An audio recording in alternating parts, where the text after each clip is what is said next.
Salam, hər vaxtınız xeyir olsun dəyərli tamaşaçılarımız. Sizin səhət proqramı efirdədir. Odur ki, diqqətiniz bizdə olsun. Bilirsiniz ki, biz həftənin 7 günü sizə fərqli sahənin həkimlərini təqdim edirik. Bugün də çox maraqlı bir və çox dəyərli bir həkim qonağımız var.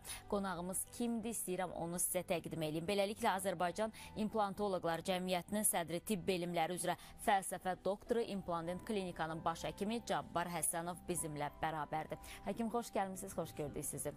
Və təbii ki, Cabbar həkim buradadırsa, bugün də yenə implantologiya sahəsində olan yeniliklərdən danışacağıq və təbii ki, sizin əgər dişlərinizdə problemləriniz varsa, implant elətdirmək istəyirsinizsə və yaxud da ümumiyyətlə bir müalicə ilə bağlı sizi maraqlandıran sual varsa, o zaman 510-38-06 saylı telefonumuza zəng vurub sualınızı ünvanlaya bilərsiniz.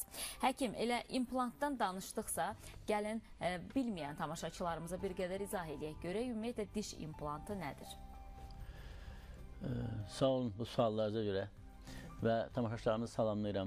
Hər zamanki kimi əgər bir stomatologiya sahəsində bir sualınız varsa bizə yönləndirə bilərsiniz. Diş implantı nədir? Diş implantı, yəni bildiyimiz kimi dişləri itirəndən sonra dişləri əvəz eləmək üçün, daha doğrusu dişlərin kökünü əvəz eləyən bir vasitədir. Diş implantlarını hələ izah eləməmişdən öncə bəzən pasiyentlər dişlərin kökü qalır, tacı dağılır və bu dişlərin tacını bərpa eləmək üçün biz ştiflər dediyimiz şurup kimi belə deyək.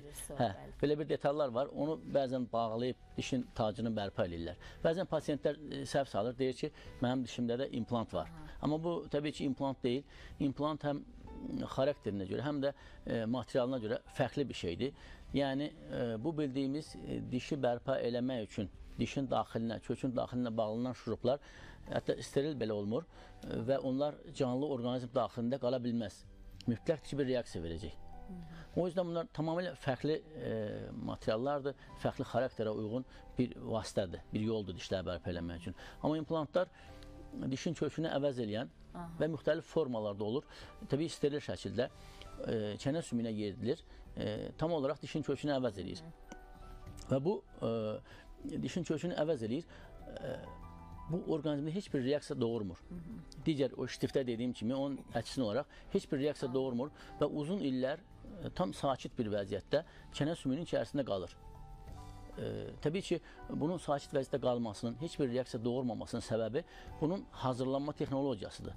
Bunlar bioloji passivləşdirilmiş materialdır. Daha doğrusu implant hazırlandıktan sonra bioloji passivləşdirilir, passivasiya olunur. Yəni, heç bir orqanizmin daxilində heç bir kimyəvi reaksiya törətmir, heç bir maddə ilə reaksiya girmir. Tam pasiv olaraq qalır, sadəcə dayaq rol oynayır. Və dişlər təbii ki, bunun üzərinə hazırlanır, sementlənir və bu üsulla da itirilmiş dişlərimizi bərpa edirik. Forma etibarilə də o dişin kökünə bənzəyirmi? Çünki siz dediniz, müxtəlif formalarda olur. Təbii, əvvəllər, lap əvvəllər hətta buna blade implantlar deyirdilər. Çox yastı olurdu. Blade implantlar dediyimiz, bunu lezva desək daha tez başa düşərlər. Blade lezva deməkdir. Azərbaycanca ülgüc kimi deyəsən tərcümə olunur. Yəni, blade implantlar çox belə yastı olurdu. Bu, yəqin ki, metaldan bunu hazırlamaq belə bu növ rahat olurdu. Çox əvvəllər, yəni bəlkə 100 il əvvəl, 50 il əvvəl bu cür daha çox idi. Amma sonra zaman keçdikcə çox müxtəlif implant formaları hazırlanırdı və zaman keçdikcə sadədən daha doğrusu daha mükəmmələ doğru gələ-gələ və son illərdə tam kök formasına, diş kökü formasına qayıtmaq ənənəsi var. Amma bu makro ölçülərdə. Amma mikro ölçülərdə, yəni bir implant, bir diş kökü formasına sadəcə kənardan bənzəyə bilər, uzaq görünüşündən, böyük quruluşda, makro quruluşda. Amma səhtinin quruluşunda ya onun yivləri var implantın üzərində, bu yivlər vasitəsilə implant çənə sümüyünə bağlanır və mikroskopik olaraq implantın səthi çox çələk ötürdür, girintili, çıxıntılıdır və bu da sümük hüceyrələrinin inkişaf edib, ora dolması, böyüməsi, implantı tutması üçündür. Gördüyümüz kimi, uzaq görünüşdə, xarici görünüşdə tam dişə bənzəyir, dişin kökünə bənzəyir.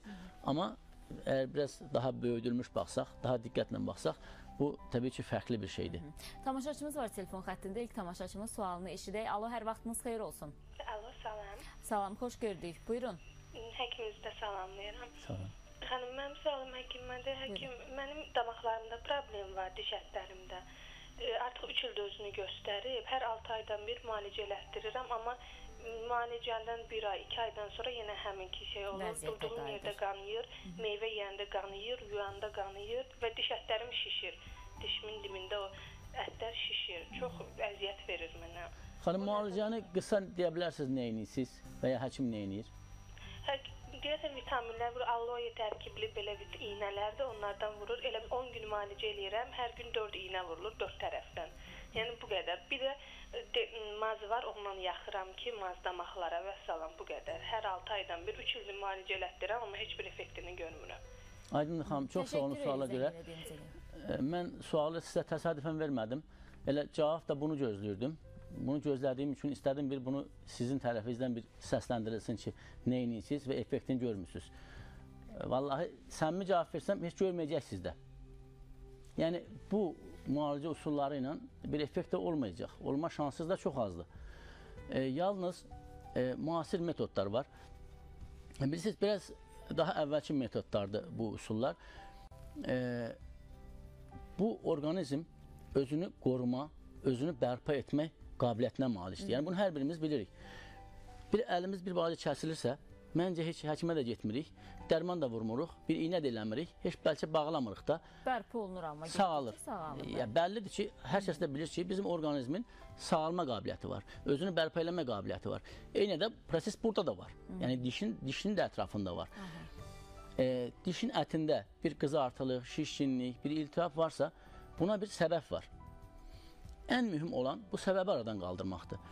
Biz səbəbi aradan qaldırmırıqsa, o səbəb orada durursa, onun üstündən iynələr vururuqsa, maz yaxırıqsa, vitaminlər vururuqsa və s. və ilə axıra nələrsə eləyirik, antibiotik mi içirikmi, nələrsə eləyirik, amma nə faydası? Onu yaradan səbəb oradadırsa, bu yenə təkrarlanacaq. Elədiyimiz dərmanlar, yəqin xanıma ikinci sualı versəydim ki, müalicələrin az da olsa xeyri olurmu? Deyəcəkdi, hə, cavab belə olacaqdı. Olur, amma qısa müddətdən sonra... 2-3 ay olur, ondan sonra yenə qayıtma vəziyyəti. Bəli, söylədim. Bu belə də olacaq yəni. Biraz sağalma hissi olunacaq. Çünki niyə? Yerli dərmanlar təyin olunur. Onların müəyyən təsiri var. Amma səbəb, yaradan səbəb orada qaldığı üçün bu effektsiz olur. Yenə qayıdır həmin. Təbii yenə qayıdır. O yüzden ilk öncə bu səbəbi tapmaq lazımdır. Əksər hallarda bu səbəb diş əti altı daşlardır. Əgər bəzən insanlar ya bunu normal təmizləyə bilmir dişini və ya təmizləmir, hər hansı səbəbdən daşlar özü iki cür olur. Diş ətinin üstü, altı, biz belə deyirik bunlara. Yəni biri görünür gözlə, biri heç görünmür. Yəni dişin boynunda, diş ətinin altında olur və daima diş daşları ərkdən yaranma bir şeydir. Yəni yavaş-yavaş diş köküntülərindən yaranır və bu məsaməli olur. Qrupqa kimi olur. Onun içərisində bakteriyalar koloniya halında yerləşir. Bakteriyalar özü üçün orada bir yuva düzəldir. Və orada da qida mühiti bol, ağızda hər qida var, maye mühit var, hər şey var bakteriyaların çoxalması üçün və çoxalım artırlar. Münbit şərait deyək belə. Münbit şərait var. Diş ətinin altında bunlar çox gözəl-gözəl böyüyüb, yaşayıb artırlar. Və bizim dərmanlar gələndə biraz mövqələrindən çəkinirlər, biraz zəifləyirlər, dərman getdi, biri yenə baş qaldırırlar. Yəni bu daimi olaraq davam edir. O yüzden müalicəni ilk öncə diş daşlarını yoxlamaq lazımdır. Və bu diş əti altı daşlar çox vaxt rengində belə görünür. Və ona görə də müalicələri dərmanla deyil, daha çox diş ətlərinin boynunda olan daşların təmizləməsindən gedir. Və əgər bu tamam normal təmizlənirsə, təmizlənə bilinirsə və cilalanırsa, yəni yenidən ora ərpin, daşın oturmasının şəraiti aradan qaldırılırsa, məncə bu daha effektiv olacaq. Mən belə deyəm də, qısaca xanıma söyləyim ki, əlaqə nömrələri verilir, hörmətli tamaşaçımız. Sizə əlaqə saxlayın, baş çəkin implantant klinikasına, yəni belə deyək də, bir həkim də baxsın, müayinə eləsinərsə, bəlkə də elə başqa bir səbəb də var, hansı ki, mütləq görmək lazımdır. Çünki görmədən bir qədər çətin olur həkimlərə, belə deyək, diaqnoz qoymaq. Növbəti tamaşaçımız var telefon xəttində, onu da qəbul eləyək. Alo, hər vaxtınız xeyir olsun. Hər vaxtınız xeyir xanım. Xoş gördük, buyurun. Çox sağ olun. Həkimi də salamlayıram. Mən elə bir ki, 2 il yarımdır diş düzəltdirmişəm keramikada. Bir ay normal oldu. Bir aydan sonra irin, qan, nə müalicə, nə qarqara, nə eləmişəm, heç bir şey kömək eləmir. Nə problem var? Keramikadan diş qoyur. İrin gəlir. Keramikanın altından. İyisi kəsmir. 6 dənə qabaq dişlərinin keramikalarıdır. Çox sağ olun xanım. Təşəkkür edirik zənginizə görə. Bu çox rast gələn problemlərdəndir. Diş ətində problem var. Yəni keramika bəllidir ki, cansız bir şeydir. Bəli. Onda belə bir xəstəlik olmur. Diş ətlərində problem var. Diş ətlərinin də problemi yenə ya diş əti altı daşlardır, ya keramika dişlər diş ətini biraz təzyiq eləyir. Qan dövranını pozur və bundan sonra diş ətləri iltihaplaşır. Yəni həkimə getmək lazımdır. Bizim klinikada gələ bilər, bir başqa da inandığı, bildiyi yerə gedə bilər. Məncə problem belə hallarda çox vaxt o dişlərlə bağlı olur. Əgər məsəl üçün dişlər çıxarılarsa, problem azalır. Amma tamamən itməsi üçün diş ətlərində müalicə lazımdır. Həkim, ümumiyyətlə biz məsələn deyək də gedirik həkimə bir diş qoydurmaq istəyəndə bir neçə növ diş sayır bizə ki, yəni qiymətindən asılı olaraq bunu da qoydura bilərsən, bunu da bundan. Təbii ki, özü daha çox hansı məsləhət bilirsə onu qoydur. İmplantlarda necə? Burada da belə deyək də bir neçə növ mümkündürmü? Təbii, elə bütün dünyada da, bizim şəhərimizdə də fərqli implantlar var. Bu istehsalçı firmalara görə, ölkələrə görə dəyişir. Yəni istehsalçı firma təkcə ad deyil, dəyişdikcə də keyfiyyətdə də dəyişiklik olur. Bunların konstruksiyalarında dəyişiklik olur. Səhtinin, implant səhtinin biraz əvvəl qeyd etdiyim kimi, implant səhtinin abrabotkasında dəyişiklik olur, işlənməsində dəyişiklik olur. Onun da müxtəlif növ işlənmə metodikaları var və bu da implantın çənə sümüyünə birləşməsini, möhkəmliyini təmin eləyir və ya implantın özünün detallarının arasında birləşmə mexanizmləri fərqli olanlar var və buna görə də daha etibarlısı, daha möhkəmləri var və ya nisbətən zəifləri var. İmplant istehsalında uzun illər tanınmış, sınanmış, bilinən bəlli implantlar var, yəni ölçə baxımından. İmplant istehsalına yeni başlamış, o qədər də böyük təcrübəsi olmayan ölçələr var. O yüzden ən güvənlisini seçirsiniz, mən onu bilirəm. Çünki implantlar, yəni keyfiyyəti ilə bərabər bir də bir image məsələsi var, güvən məsələsi var. Bəli. Və növbəti bir tamaşaçımız var telefon xəttində, onu da qəbul edək. Hər vaxtınız xeyir olsun. Alo. Alo, xoş gördük sizi. Alo. Televizorun səsini çox xahiş edirəm. Tamamilə alın, bizi telefon dəstəyindən eşidəcəksiniz. Eşidirik sualınızı, buyurun. Alo. Buyurun, eşidirik. Salam xanım. Xoş gördük. Salam deyirəm sizi. Xoş gördük. Mənim sualım həkimlədir. Buyurun. 2-3 ay öncə elə bil ki, soyuq su içdim həkim. Ön dişlərim sancı vurdu, elə bil ki, beynimə. Bir qədər bu davam elədi. Sonra həkim baxdı, elə bil ki, dişlər çıxmalıdır, dibində iltihab edir. Kista elə bir şey. Çıxardım bu iki dişi. Demək olar ki, heç bir effekt vermədi. Həmin ağrı birbaşa gözümə vurub, ön dişlərimdir sağ tərəfdən. Bir-iki mazlar götürdük, mazla sürüktük. Heç bir demək olar ki, effekt olmadı. Həmin sancı ağrı kölə yeməyə başladığım müddətdə başlayır. Sualınız var mı? 2-3 saniyə, 4 saniyə bu sancı gəlir, sonra itir. Bunun barədə... Bəli, çox sağ olun suala Təşəkkür görə. edirik zənginizə görə. Sual çox konkretdir, amma biz onu görmürük, bilmirik. Bunu konkret olaraq yoxlamaq lazımdır, baxmaq lazımdır. Həmin nahiyəni lazım eləsə rentgen eləyəcəyik. Çünki o yüzden klinikaya gəlmək lazımdır, baxmaq lazımdır. Biraz yəni konkret haldır. Konkret halda dişlərin kökünə baxmaq lazımdır. Dişlərin kökündə vəziyyəti görmək lazımdır. Yəni o ağrı dişlərin ümumi həssaslığı ilə bağlı ola bilər və ya dişin kökündə dişdə çürük ola bilər, dişin siniri ağrını verə bilər və ya dişin kökündə hər hansı problem ola bilər. O yüzden konkret olaraq baxmaq, diaqnoz qoymaq və müalicə eləmək lazımdır. Yəni səbəbsiz heç nə arğımır orqanizmdə, səbəbsiz heç nə bir reaksiya doğurmur. O yüzden 100% bunun bir səbəbi var, amma tapmaq lazımdır, baxmaq lazımdır. Bu bir praktik olaraq görmək lazımdır sizi. Yəni siz də həkimi görməlisiniz. Amma məsələn mən bilirəm ki, bu pasient sizə müraciət eləsəydi, siz onu dişini dərhal çıxartmayacaqdınız. Çünki söylədi ki, artıq mənim 2 dənə dişimi çıxardıblar. Bilirəm, elə söylədi. Yenə də çətindir deyə bilmərəm, çünki o kolleqanın əməyinə kölgə salmaq istəmirəm. Bəlkə doğru çıxardıb, bəlkə yanlış çıxardıb. Bir şey deyə bilmirəm, amma görməmiş demək çətindir. Amma yenə də həmin belə deyə ağrı, sızıltı, beyinə ağrının getməyi qalıbsa, deməli belə deyək də həll yolu düzgün seçilməyib. Bəlkə də. Bir yolunuzu salın implantat klinikasında, bir həkim də baxsın sizə, baxış keçirsin, nə lazımsa təbii ki, əlindən gələn köməkliyi eləyəcək. Həkim, bir ara çox dəb düşmüşdü, insanların hər biri qızıl diş qoydurmaq istəyirdi və çox sevirdilər, sanki insanlar hər biri bir-birinin bəhsini eləyirdilər bunu. Maraqlıdır, ola bilərmi ki, hansısa bir pasient gəldi sizə, söyləyir ki, mən istəyirəm ki, mənim implantım da qızıldan olsun və yaxud da bilmirəm, bir metaldan olsun, mümkündürmü implantları belə eləmək? O qızıl diş məsələsi bəzən insanların beynində qalır və bizə gəlib implantasiya elətdirirlər. Çox az olur, nadir hallarda, amma olur. İmplantasiya elətdirir. Birdən deyir ki, öndə filan, buralarda bir yerdə bir dənə də qızıl diş olsun. Deyirsən, niyə deyir, mənim uzun illər qızıl dişim olub, onu öyrəşmişəm.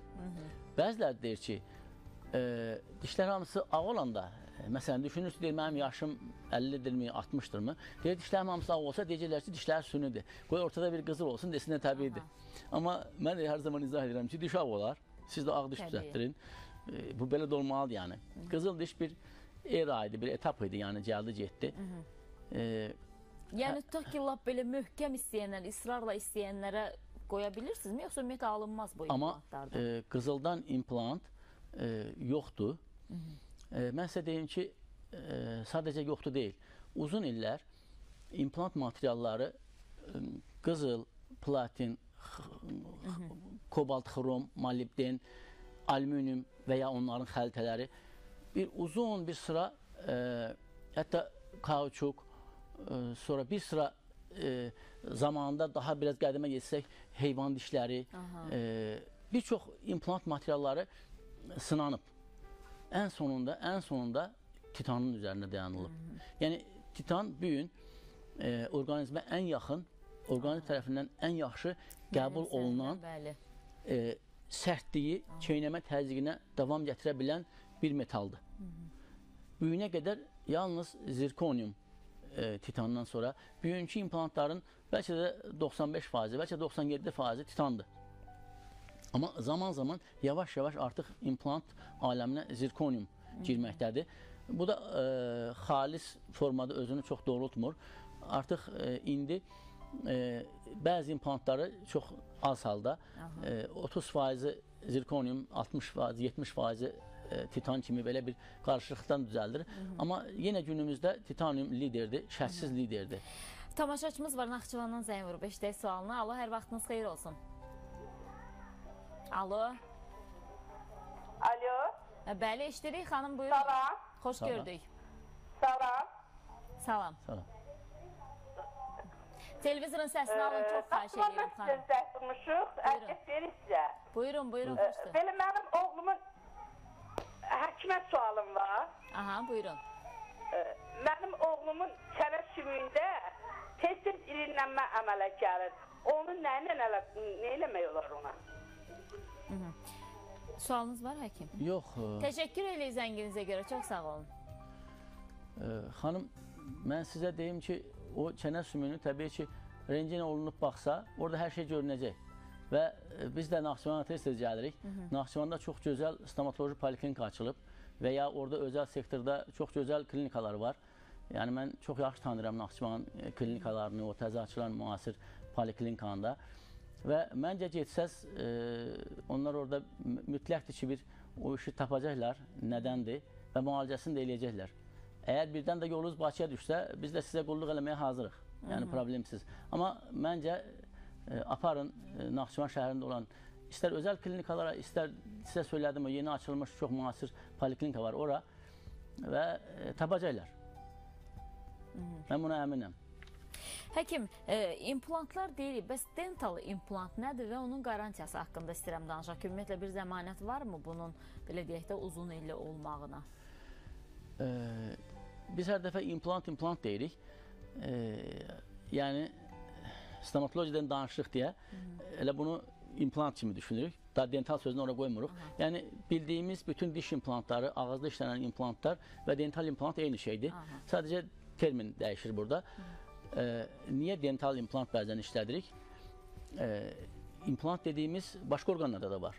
Yəni gözdə, qulağı belə əvəz edirlər, bilirsiniz, böyrəklərdə, ürəkdə, bir çox yerlərdə implantlar çox müvəffəqiyyətlə işlənir. O yüzden bunlar hamısı implantdır, orqanizmə yerləşdirilə bilir. Sadəcə ağızda olanda biz dental implant deyə fərqləndiririk. Amma qalan vaxtlarda da bu dental sözünü çox vurğulamırıq. Elə diş implantı və ya sadəcə implant deyirik. Qarant implantologiya, implant materialları, implant keyfiyyətləri artıq çox gözəldir. Yəni, mənim nəzərimdə bir tutmayan implant deyilən bir şey yoxdur. Bəli, çox nadir hallarda implant ağızda tutmaya bilir, qalmaya bilir. Onda bunun səbəbini mütləqdir ki, orqanizmdə axtarmağa çalışırıq. Orqanizmdə hər hansı bir problem ola bilər. Və heç orqanizmi, implantı heç qəbul edilməyən insan da yoxdur. Mən görmədim 20 ildə. O yüzden dediyim kimi implantlar çox yüksək texnologiyanı hazırlanır və bir çox firmalar 100 illik garantiya verirlər və ya bütün ömür garantiyası verirlər. Yəni insan nə qədər yaşayırsa deyir implanta o qədər garantiya. Sadəcə burada problem insan bədənindədir. Yəni garantiya məsələsində problem. Yəni insan bədəni dəyişəndir. Zaman keçdikcə çənə sümüyü azalır hamımızda. Bütün insanlarda. Yəni bəzən insanlar bunu belə qəbul edə bilmir. Amma deyirsən ki, misal üçün bir insanın 25 yaşındakı cüssəsi, boyu buxunu, əzələsi, gözünün görməsi, 50 yaşında olmur. Gücü, enerjisi, duruşu 50 yaşında, 70 yaşında, 80 yaşında varmı? Eynidir mi? Yoxdur, bəli. Eyni deyil. O yüzden biz dəyişirik, bədən dəyişir və o zaman implantlar təbii dəyişilmək bəzən zorunda qalır. Təşəkkür eləməkdim. Çox sağ olun maraqlı söhbətinizə görə. Bəli, bitdi və beləliklə hörmətli tamaşaçılar, İmplanit Klinikasının baş həkimi Cabbar Həsənov bizimlə bərabər idi. Mütləq əgər ağzınızda, damağınızda dişlərlə bağlı probleminiz varsa yolunuzu İmplanit Klinikasından salın. Təşəkkür eləm. Geyimimə görə hər zaman mənimlə bərabər olan Kasaba Qadın Geyimləri mağazasına zövqlü xanımlar, siz də yolunuzu Binət Ticarət Mərkəzindən salın. Görüşmək ümidi ilə Allaha əmanət olun. Canınız sağlam olsun.